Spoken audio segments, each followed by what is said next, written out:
Hey, everybody, welcome back. I'm very excited today to bring back a guest that we've had on the show. Not only has he been on the show, but he has invited so many other brilliant innovators and authors to the show that I was really excited when Yaron Flint asked me to be part of his new book, which we are going to be talking about today. It is really a masterclass in networking. The book is called Beyond Networking, Making Connections That Matter. And I want to just put it out to all of you. How many of you are really thinking about where the gold mine lives in your career? As innovators, as product managers, project managers, product marketers, how much are you thinking, and entrepreneurs, how much are you thinking about the gold mine that lives in your contact file? In the people that you met at your last conference, at the other members of your own organization that feel walled off to you on a day-to-day basis, but could be instrumental. In fact, they could be the missing link to help you get your brilliant innovation across the finish line, or maybe even start as a catalyst to a new way of thinking through open innovation about your own ideas and getting them that much farther faster. The trick lies in leveraging your network. And that's why I'm excited to have Yaron back on the podcast today and talk a little bit about his book of how you can supercharge your network in order to get the results that you're looking for. Now, please go back and listen to my first episode with Yaron. He is an accomplished innovator in his own right. And then come back and tune in to this discussion today, which is really going to be focused on making you a master networker. So if you don't remember, Yaron Flint is an accomplished business development and innovation expert with more than 20 years of global experience at the intersection of innovation, business development, and networking. He has led key executive roles in various multinational corporations, global consulting firms, and private equity companies, specializing in driving innovation across sectors, including automotive, Industry 4.0, smart materials, environment, and construction tech. Yaron combines his unique cross-cultural and cross-sector perspectives with deep insights in how organizations can successfully embed innovation and build really meaningful relationships that fuel transformation and lasting impact. His first book, which I highly recommend you pick up, innovators, is really about building meaningful relationships that fuel transformation and create lasting impact. I also want to talk to you. Well, let's just dive in. I really want to dive into this new book. Yaron, what was the impetus for getting started on talking about networking? It seems something like it's so fundamental to all of us. And I think that's the point, usually you start writing books, and first of all, thank you for having me again. We jumped right into that. But I think the one of the things that, pushes you to write a book is not the topic itself, it's the lack of understanding of the topic or misuse of the topic. And then you feel the urge to come and explain something. And what I've been seeing along the years, a lot of people who consider themselves good networkers or good business people use the networking or use networking as a very transactional way. They do it occasionally, opportunistically, without any structure. And that kind of struck a chord, and I said, I definitely want to talk about that, because if you're considering yourself as a professional and treating every other aspect in your career in a professional way, why aren't you treating one of your strongest suits and the strongest, assets in the same way, which is your network? And that opportunism, you can smell it from a mile away, right? When you're getting an email out of the blue from someone and you can just feel that the ask is coming, right? Exactly. And I think AI just make it that more obvious, because what AI made us do is become more lazy. Okay, Yes. now getting access is easier. People are writing AI, they are utilizing AI to write and reach people. And you can see that. You can see when something is generic, is not dedicated to you. And it like you said, it stands a mile away, and basically have people like, I don't want to talk to this guy because he's not treating me with respect, sending a machine to do his work. Why should I do the same, or treat him with respect? Right. And unfortunately, that can really destroy relationships. I mean, people aren't really talking about the consequences of AI networking. I think it doesn't enable you to start a relationship to begin with, Mm, because you think AI will give you the reach. It might give you the opportunity to get a glimpse at someone, but it doesn't give you the access. The access is only still human to human, and you need to figure out how to reach someone on a personal level in order to get in the room and stay there. that's right. So I want to walk through the book. And folks, I'm going to be mentioning the title quite a bit: Beyond Networking, Making Connections That Matter. Um, I want to go through some of the chapters that you've outlined in the book, the ones that you think are really most critical. I mean, most of us, as you know, being in our careers for as long as we have, we feel like we have a pretty decent number of contacts, right? We looked at our LinkedIn, there's 10,000 people in there. We look at our contact file, maybe there's another 6,000 in there. Um, what is the kind of like the big obvious that we're missing about not getting a contact, but rather maintaining a network? Yeah, so I think the first thing that we need to remember is eventually that a network is something that needs to be vibrant. I like the splitting the word into a net that works. Really, the true Mm, value of a network really lies in the quality of interactions and the ability to influence and drive change within these relationships. If you just have a contact list which you do nothing with, it's just a contact list, right? It's not a network. And that's the point where people have like 20,000 followers on LinkedIn. Who cares if you're not doing anything with that? If you're not mm. driving any change, if you're not making interactions? And that's the most important thing here. And you need to think about that. What is a good net? A good net is, eventually a bunch of strings that are attached together. They need to be attached together. Otherwise, it makes no difference. And it's like I said, you just have a nice contact list that you're not doing anything with. So I think that's the first point. You need to understand that you need to treat this strategically, have a list of people that you can interact with and create influence and help or utilize them in order to achieve what you're trying to get.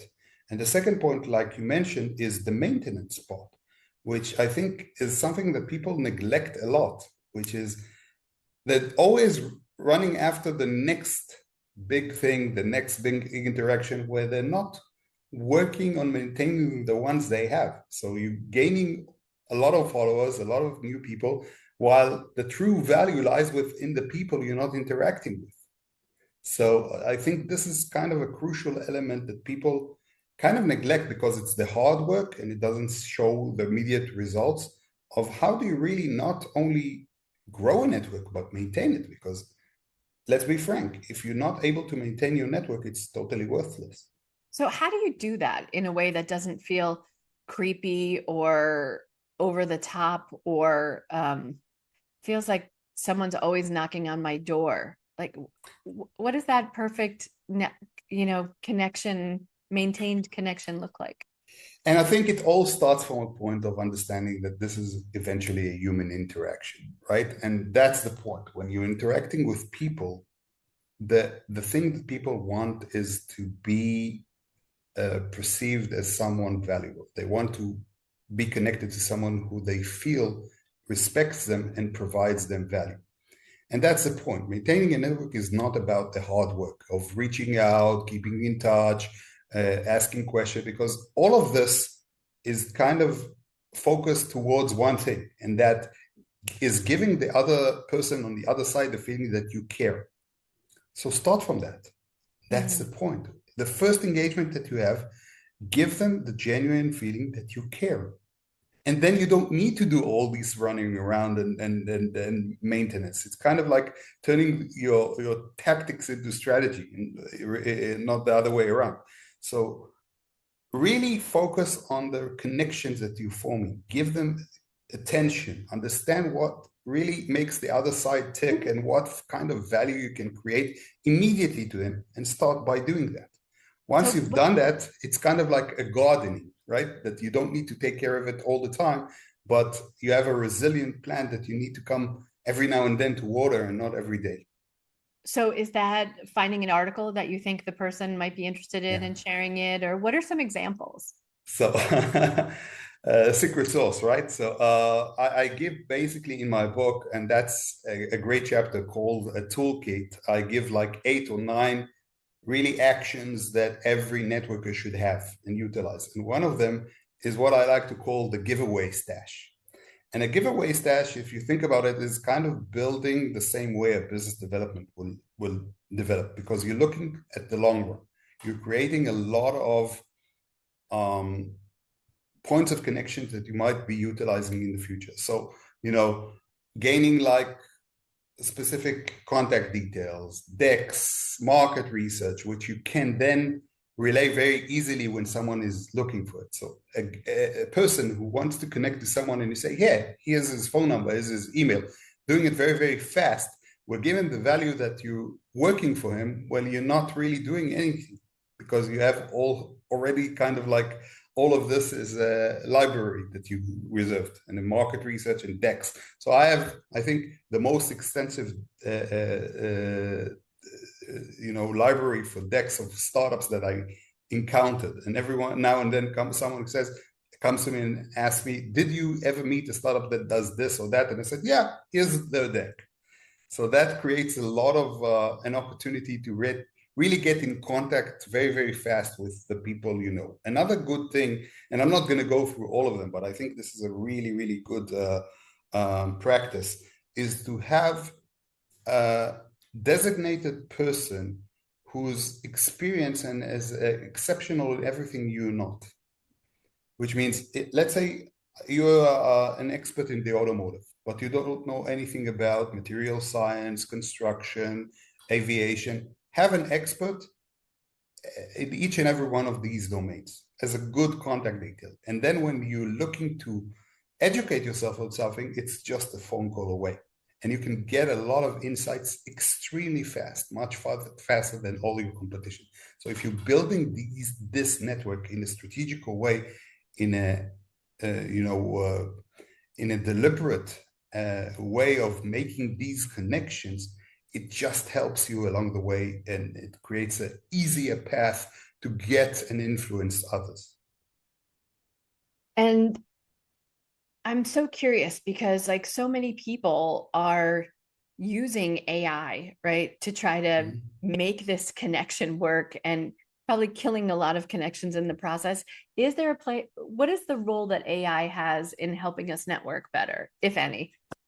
Definitely. So I think, first of all, we need to think of AI as a tool, as an amplifier, not as something to replace, because eventually we're dealing with other human beings. And AI cannot replace the genuine care that a person should have to each other.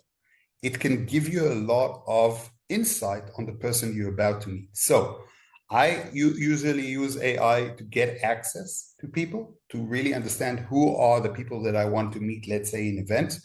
I get to know what they likes and dislikes, right? And what are their hobbies, in order to get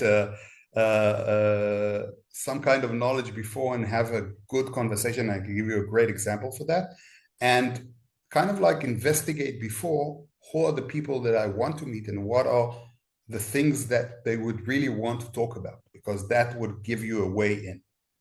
And that's the way I would use AI, and also to maybe give you reminders, you didn't speak to that guy for a long time, you should reach out, and things like that. So it's a tool that helps you be more deliberate, more strategical, and not the other way around.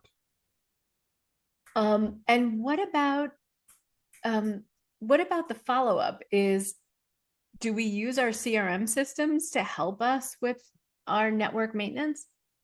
Definitely. But like I said, it just needs to notify you, hey, you didn't talk to this person for so long, or when you talk to this person, these are the things you talked about. So it's kind of like notes or a reminder to engage with people it's not a replacement. It won't do it for you, because if you rely on that to do it for you, it will feel shallow. It will feel detached. That's the Right. idea. So you need to remember this is a tool that will help you engage with your fellow human beings in a better way. It can't replace you. So let's talk about where so many networks get built, and that's at events and conferences, Mm-hmm. because we all come back from giant 3, 4, 5 day events with stacks of business cards in olden days, or 100 LinkedIn connections that we made over the past week. And then we forgot who we met, when, where, whatever, right? How do you make the most at an event that you've been to improve your network? So first of all, you never step into an event without preparation. And anyone who's been to CES understands it. If you come there without a preparation, you won't meet anyone and just replace business card. So you need to do a lot of work in understanding exactly who are the people in the event, who are the interesting ones you want to meet, what are they looking for, why are they at the event, and what are their interests. And then you go and target and meet them specifically, and you have your elevator pitch prepared, your way in, because you already did all the research. And the whole idea of an event, think of this as a series of thousand or micro elevator pitches. The whole idea is not to close a deal there. It's to get access, because people don't have attention span in events, is Mm. to get the next meeting face to face, where you have his fully undivided attention. If you're treating events as a social gathering and this is fun, let's meet people, nothing will come out of it. And if you think that an event is a place to close a deal, nothing will come out of it. You might Mm. get occasionally lucky, but that's the point. People don't have the attention spec, and you can't get as lucky as to meet the right guy without doing any kind of preparation. And for me, when I had a team, this is exactly what I did with them. I said, guys, if you're going to an event, I want you to investigate, do the work. Everyone who comes back comes with one startup they met and they want to push within the company, with a business case already set up to explain why this will happen. If you don't do that, you're not going to the next event, because event is eventually part of your working process. It's not a social gathering. It's not fun. It's a professional continuation of what you do on a daily basis. And do most do you think that's where most biz dev people get it wrong? 100%. Yeah. They I know, don't do the preparation, and they don't do the follow-ups. And this is where things fall.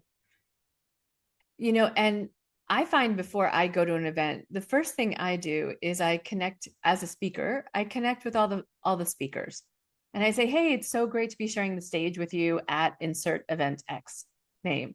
Can't wait to meet you in person. I think it would be great." And then I wait for them to connect. Most people connect as fellow speakers, right? Because at this point, we're peers, we're on the same stage.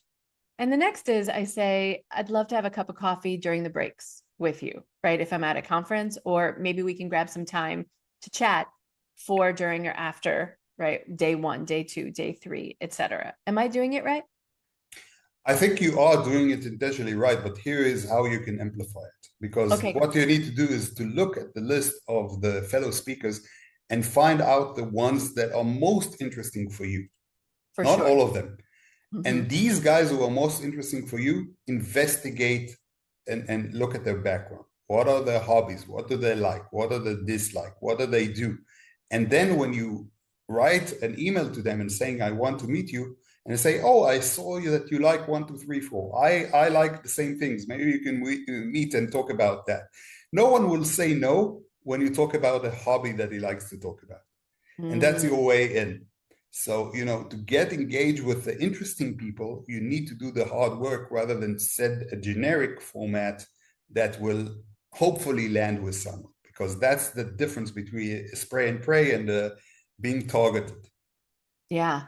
It's interesting because I've noticed AI is even getting a lot smarter, that people are reaching out to me with this very obvious AI pitches, but they're saying to me like, "Wow, it's amazing that you went from studying anthropology in school to now being CEO of Innovation Storytellers," right? So they've even programmed the AI to take my major in college and make a tie into my current day work. Well,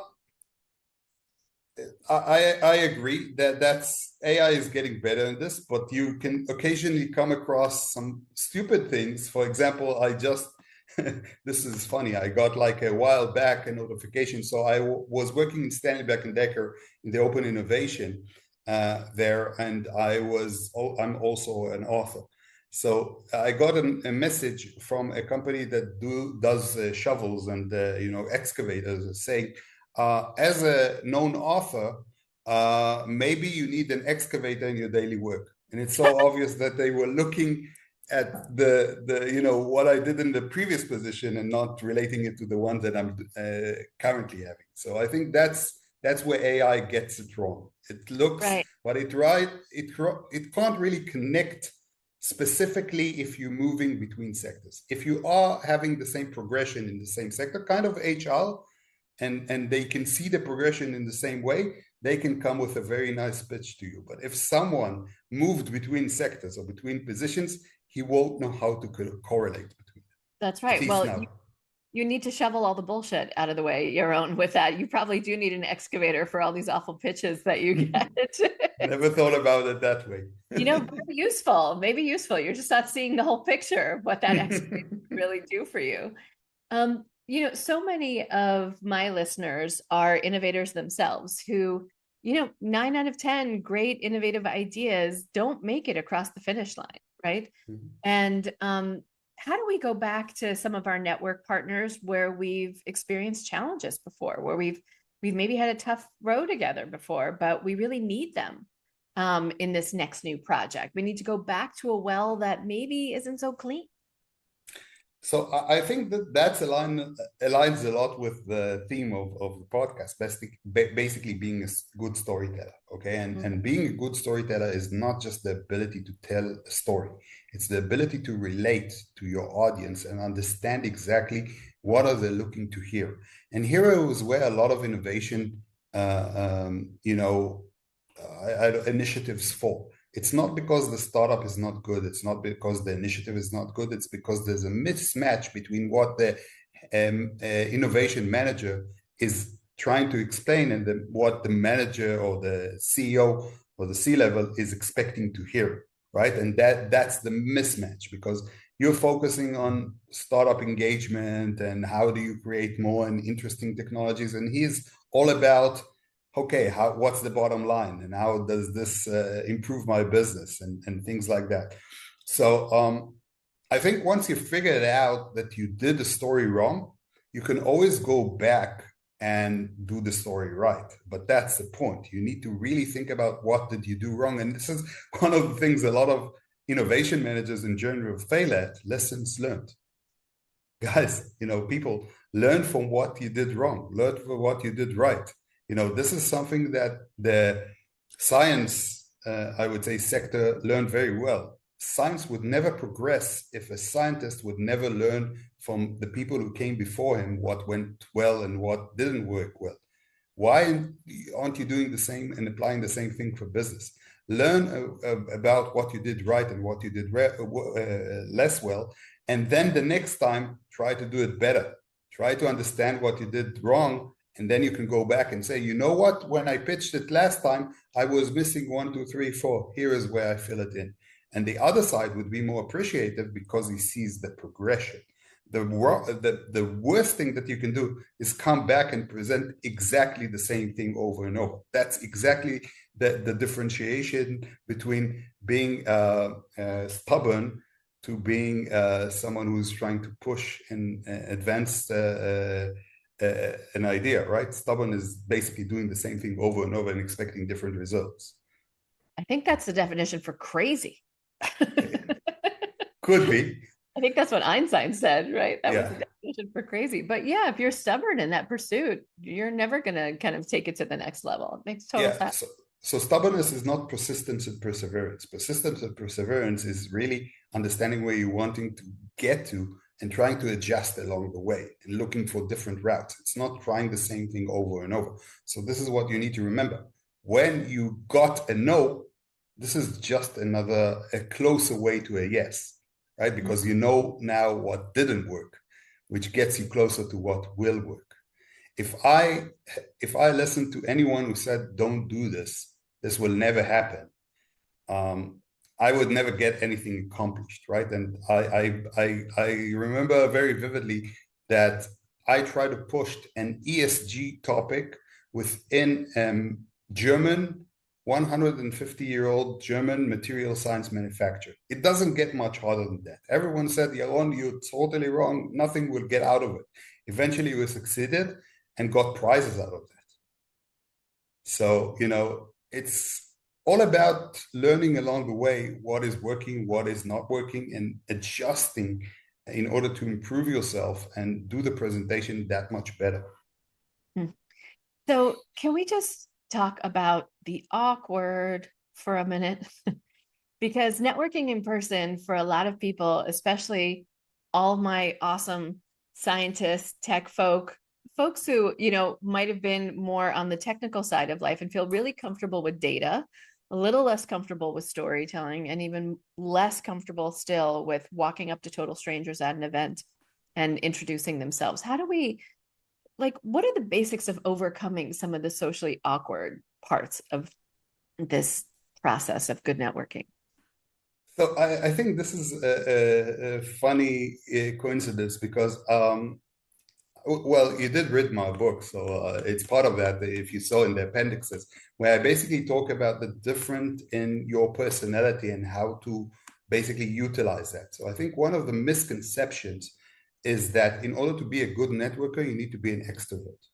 That couldn't be further from the truth. Most of the best networkers are introverts. Wow. And they don't know how to do